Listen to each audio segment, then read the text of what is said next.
Hello, welcome to the Namma Bengaluru Podcast, Episode 3 on Bengaluru's Misplaced Priorities. I'm Vinod Jacob from Namma Bengaluru Foundation, and I'm thrilled to bring you a very insightful discussion today. We have with us a highly respected and experienced civil society leader, Mr. V. Ravichander, a passionate advocate for our city since 2000. From his contributions to Bangalore Agenda Task Force, known as BATF, Jawaharlal Nehru National Urban Renewal Mission, JNNURM. His vision extends to City Connect, a collaborative effort bringing together business, civil society, and government across multiple cities. He has been a member of BBMP Restructuring and Brand Bengaluru committees. Beyond urban planning, Mr. V. Ravichander has made significant contributions to arts and culture. Sir, it's truly an honor to have you with us podcast. Welcome to the show, sir.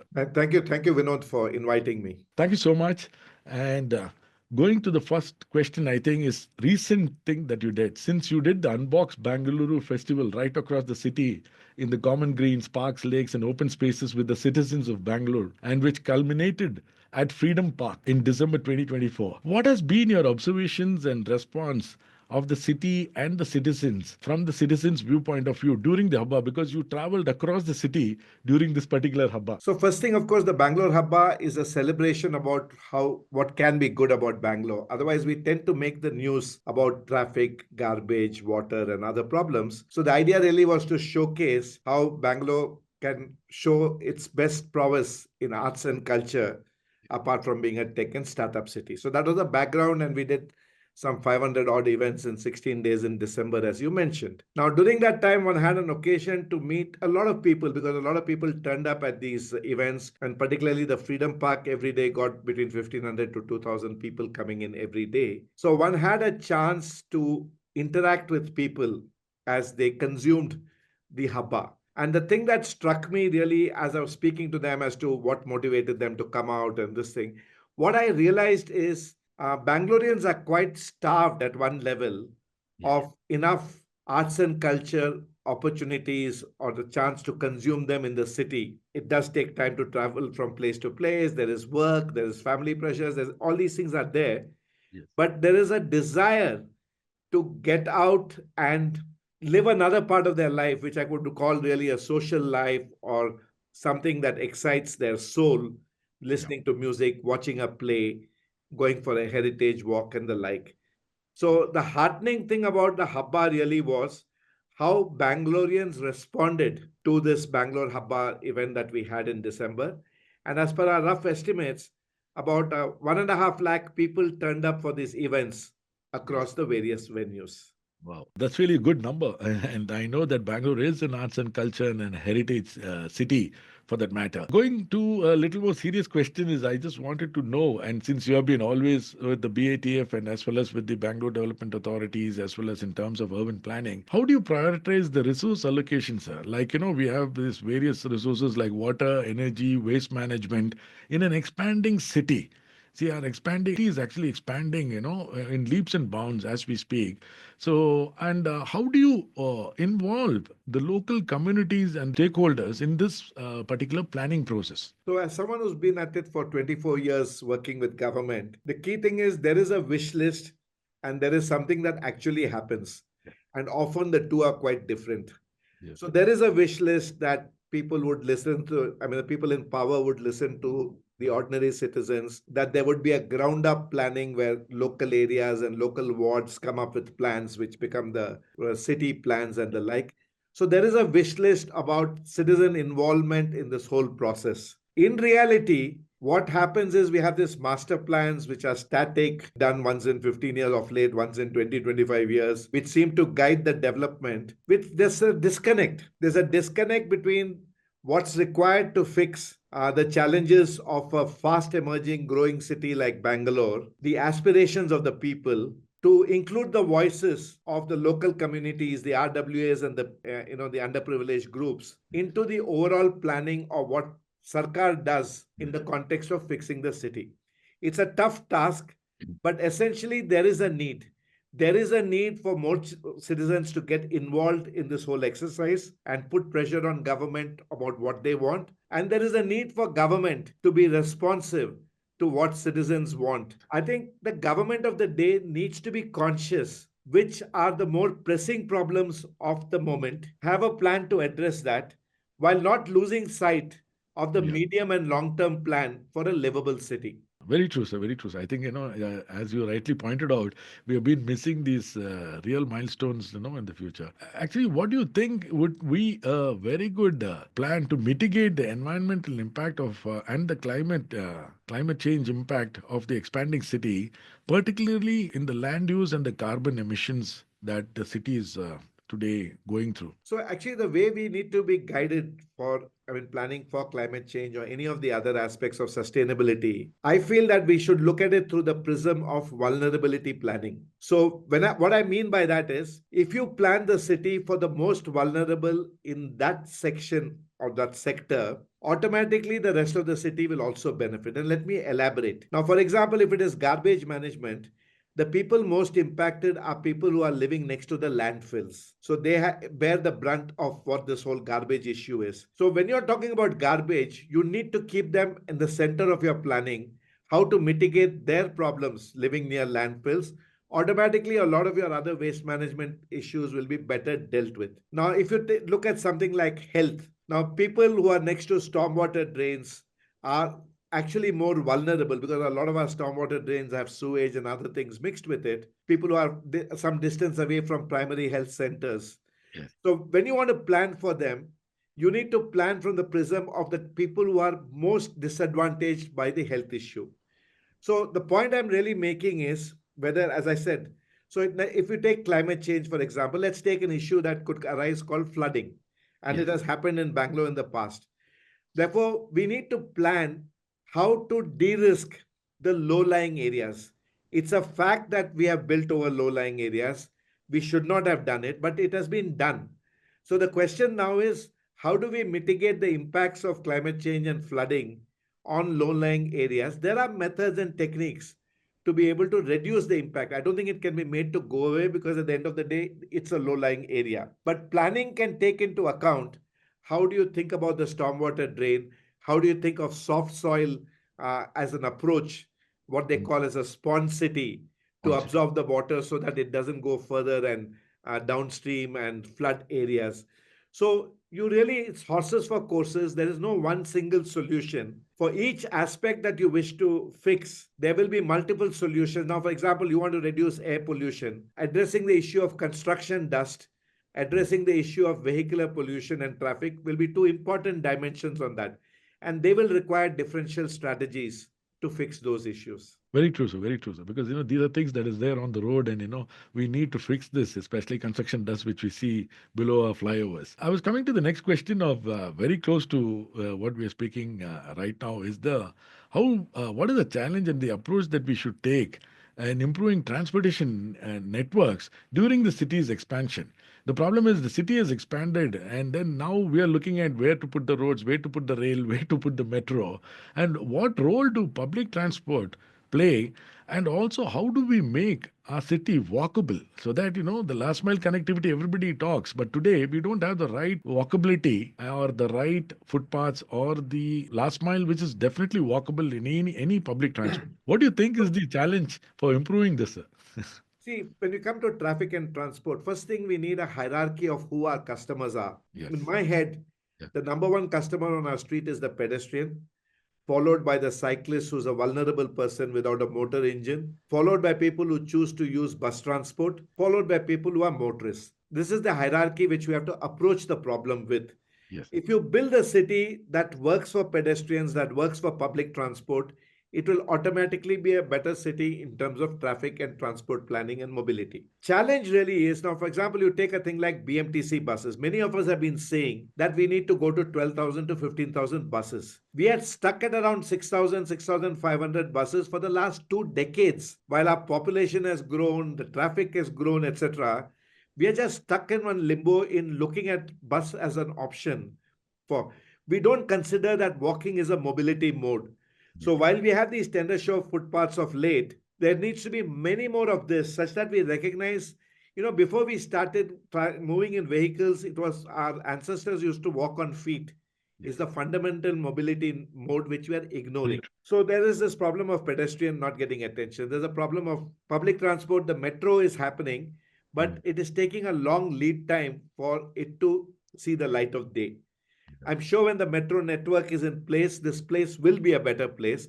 But the metro, even in its best case scenario, Mm, will carry only 15% of Bangalore's traffic population every day. In its yes, best case scenario. yes, Right now, it's about 5 to 7%, yes, even after the entire network is filled out. So, common sense tells you that buses have to be an important part of my strategy. But unfortunately, what is now happening is I understand that there is an aspiration to have personal motor vehicles. We just don't have the road network to be yes, able to cater to that need. And we are going to be in more and more traffic jams. yes, So, somewhere the leadership has to understand they have to communicate to the people while they will try to meet the aspirational needs of the motor vehicle. The yes, reality is, with a vehicle centric policy that we seem to have currently, it is very, very unlikely that Bangalore's traffic is ever going to improve because we are constrained predominantly by these 4 lane roads, two in each way in most places.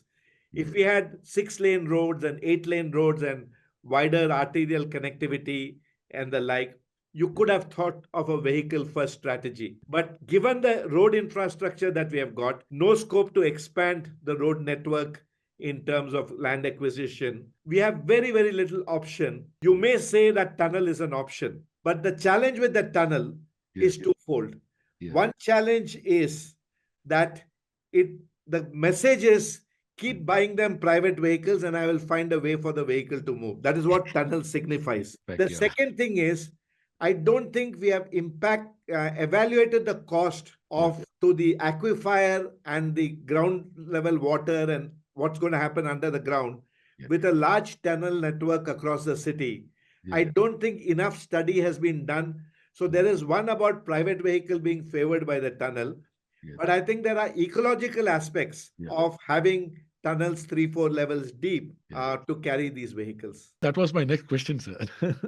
Because on the latest tunnel project which is being planned, I love how it is being and what exactly. Because when we actually did some research and math, there's only 3% of the private vehicle population, the cars in the city, as you rightly pointed out. Even when you gave the best case scenario of metro at 15% and maybe bus at 15, and then 50 suburban. bus at 50, 50 at Five least. zero, sir. Okay, I think yeah, that's great, sir. In fact, if it is at least doing 70, then I think I don't know. The tunnel project itself is a misplaced priority. We can say because of the fact that it's going to only give 3%, and also it is going to be tolled. So I don't know how much of these users will really come. And also when we saw the exit and the entry ramps, this is an 18.2 kilometer tunnel from Hebal to Madiwala, that is Silk Board or St. John's Junction. It doesn't even touch Silk Board, is what I heard. Tunnel really required for a city and a topography and a population like Bangalore, or the tunnel should be used for more metro connectivity. So in my view, tunnels have a role,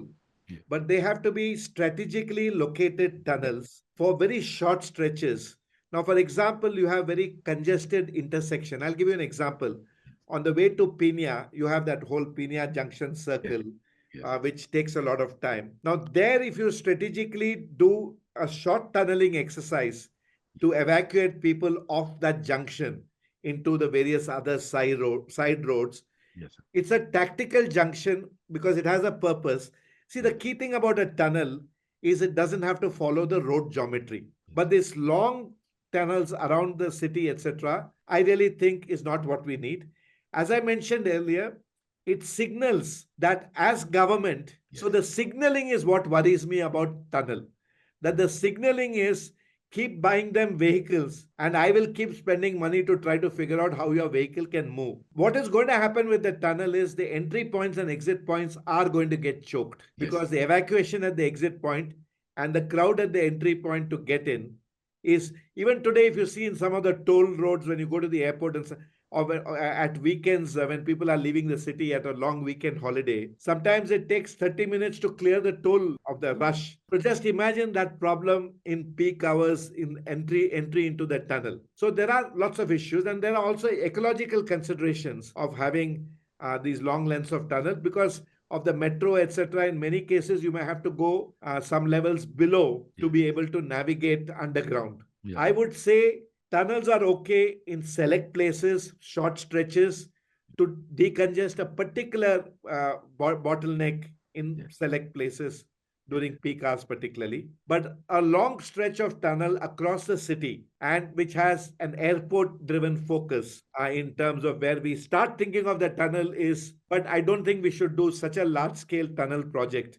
Yes. That money could be spent elsewhere. I mean, you could buy those 6,000 buses that I'm interested in, Yes. that can be bought for a fraction of the cost. And Budget. that would actually, you'll start seeing some differences.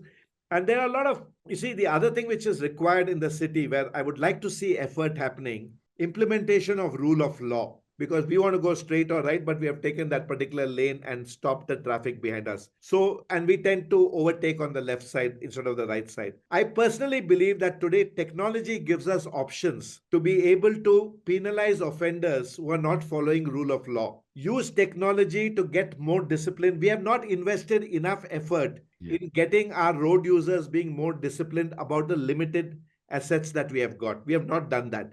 Second, you look at traffic junctions. The signal turns green, but that is the place which has the maximum potholes.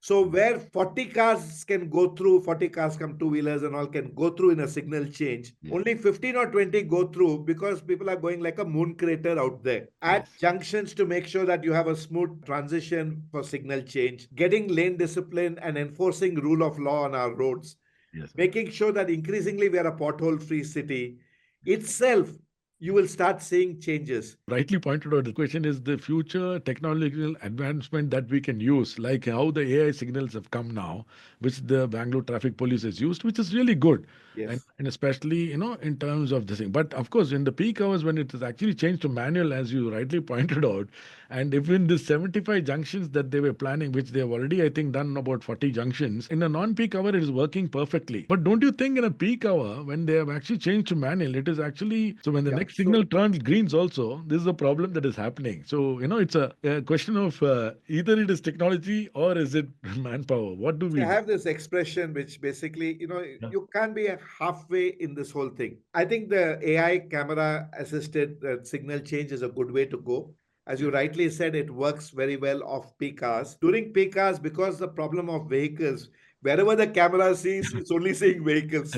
Yes. So it is also going into a fuzzy logic as to what do I do. Yes. And therefore, the cops think, let me move to manual mode to fix this issue, which complicates the problem even further.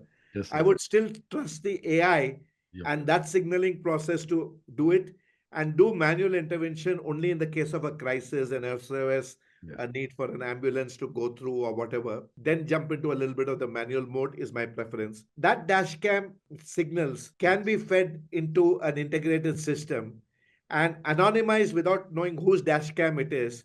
Yes. You have a lot of data points of who are violating Yes. the laws, the thing on the road. So you could use dash cam based technology, what I would call crowdsourced information.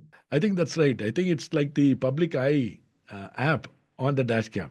Correct, sir. If But you it put is it all real time real information. time, yeah, Dash real cam time, information is going in real time. real time, It yeah. can even be off real time if you don't Yes, want sir. to pick it up real time. Very true, And sir. but Yeah.